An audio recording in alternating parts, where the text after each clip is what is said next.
Now, I've taken you previously to the agreement of purchase and sale, which was Exhibit 192, and it's dated January 31st, 2007.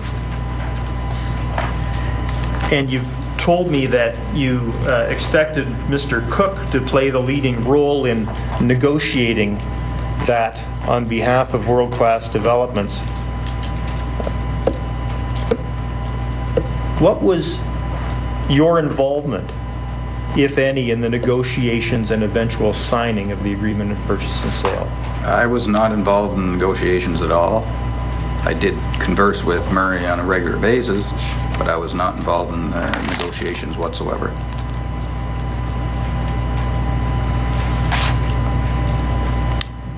Once the agreement of purchase and sale was signed, did you obtain a copy? Yes, when I came back from our trip.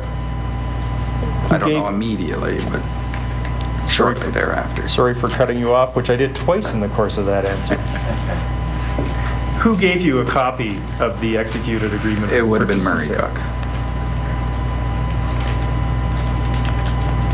And Mr. McCallion, did you think that building a hotel and convention center in the city center was economically viable? I believed it would have been difficult, but not impossible in terms of economics. Based on your experience in development and real estate, how did you think, or did you have any understanding as to how the construction of the hotel would be financed? Well, the purpose of having condos on the surrounding land would help finance the hotel, meaning that a hotel by itself would probably not, completely by itself, would probably not be economically feasible. And with funding from the condo development, did anyone tell you that a four-star hotel was not economically viable in any event? The consultants, I believe, did say it was difficult, but it could eventually happen over a period of time.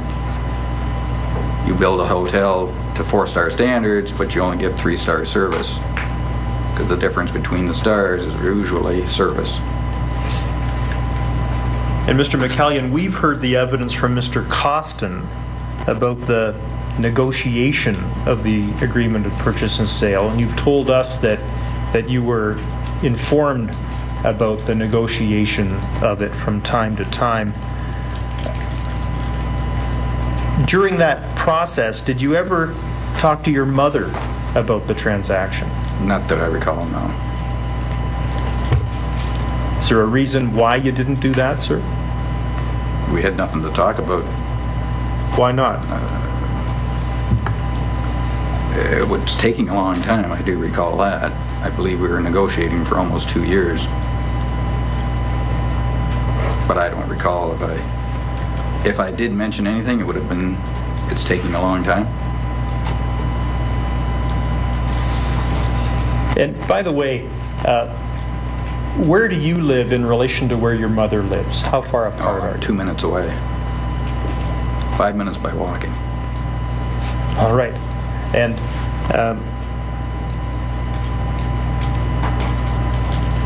I understand that it's a close family. Is that right, sir? Yes. How many times would you see your mother in the average week? Oh, 5, 6 times. And are there days when you might see her more than once? Yes, usually on weekends more so than during the week, but I used to drive her a lot to functions and whatnot. Are there chores that you Well, take on for her? Yeah, we have a pool. Oh, sorry, a pond. We have a pool too, but the pond is kind of a maintenance nightmare. I'll keep that in mind. Yeah. Now, in terms of Murray Cook, you told me how you know Murray Cook. Are you aware of whether your mother knows Murray Cook? Oh yes, Yes, my mother knows Murray well.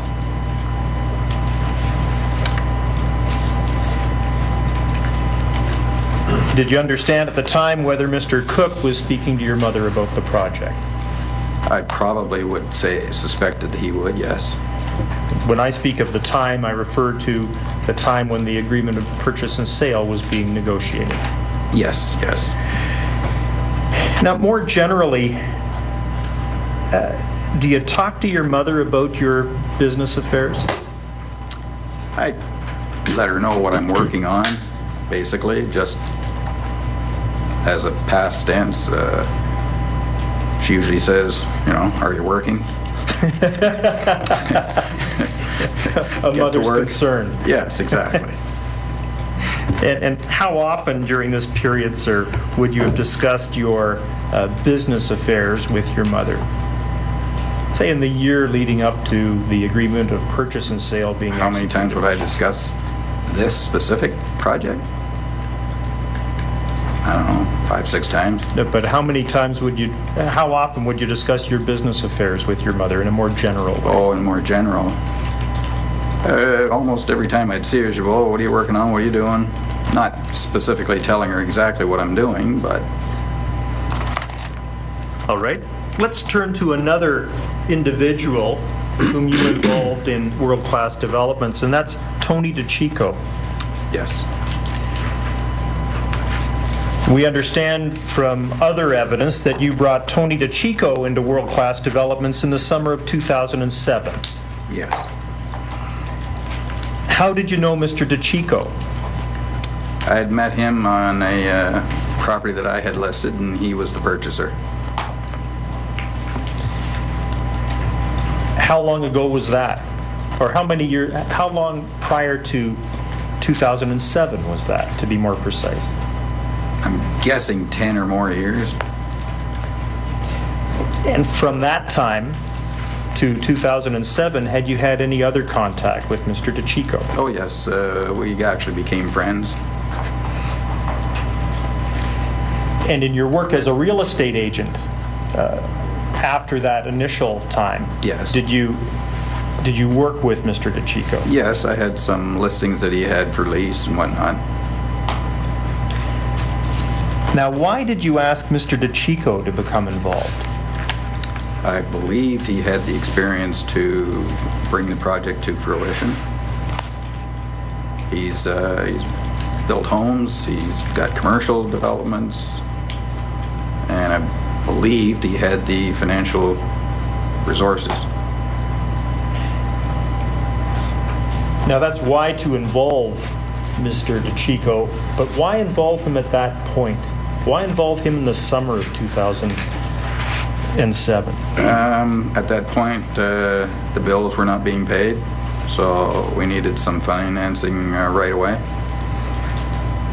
So, when you refer to the bills not being paid, Consultants, Page and Steel, Horvath, etc.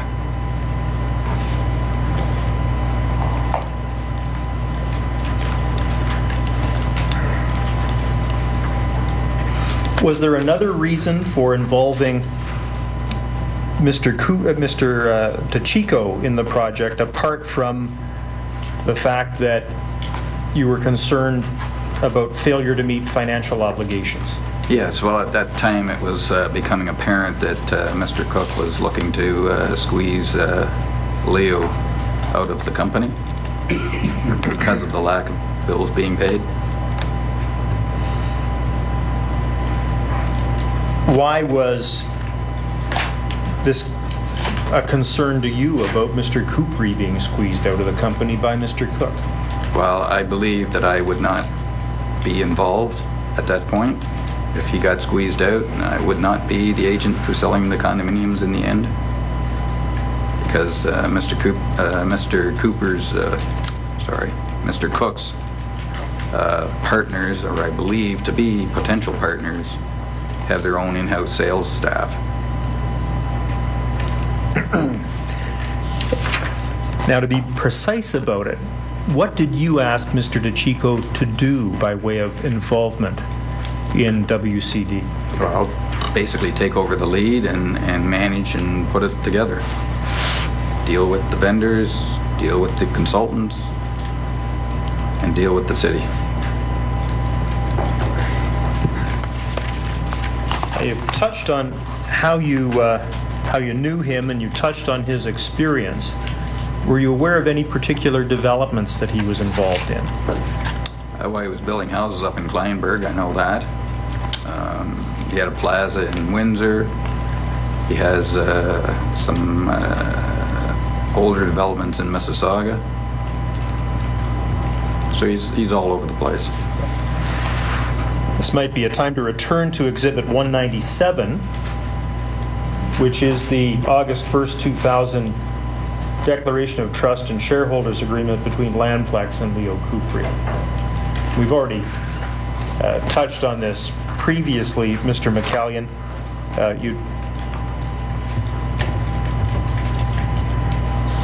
I won't ask you to repeat your evidence in relation to this. Did you have any concerns about this agreement? Well, I did not read it, so I didn't have any concerns. Was it explained to you by anyone? Well, Leo understood he was keeping 20%.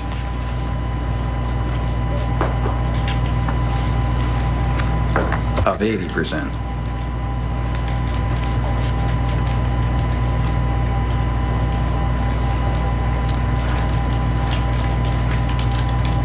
What did you understand it to mean in terms of your interest in WCD? In my interest? Right. Well, Leo was still part of the company, and I believe he would ensure that somewhere down the road I would get the ability to sell the condos. I trusted Mr. Kupri. To be clear about this, did you think you had any other interest in WCD? At that time, no.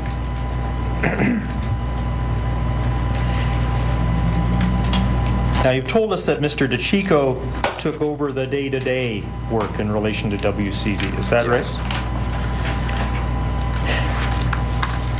And we've heard of discussions with the Easton's group and a Mr. Steve Gupta. Yes, Who involved Mr. Gupta? that would be Tony DeChico. And in fact,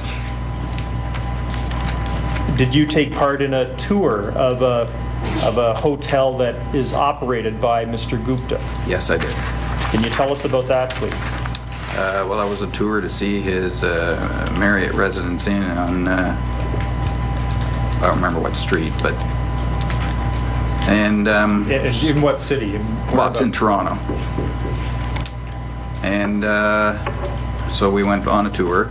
And when we say we, sir, who are we including in this? Be Tony, Steve Gupta, Ed Sajecki, myself, my mother. And there might have been another person, but I can't remember who they would have been. Do you recall when this was? I don't recall the date specifically. A month and a year, sir? I don't remember the date. All right. So this group went on the tour. And what was the outcome of the tour? Well, I was not very impressed with the style of hotel that he was proposing. Across the street is the Soho Hotel. So I do know that Mr. Sajecki and I went over there, and I said, this is what I was kind of envisioning for the city center, as opposed to the Marriott. Do you recall what your mother's reaction was? I don't recall. She stayed back. Now, we mentioned Ed Sajecki. Yes. And how long have you known Ed Sajecki? I've known Ed since he came to the city. I meet him at a lot of functions and kind of became friends, but, you know, not a friend that I go to his house, but I see him at a lot of functions, talk a lot, talk about his farm up in Collingwood. The Commission's exhibits include a number of appointment slips or Outlook calendar appointment records relating to lunch that you had with Ed Sajecki.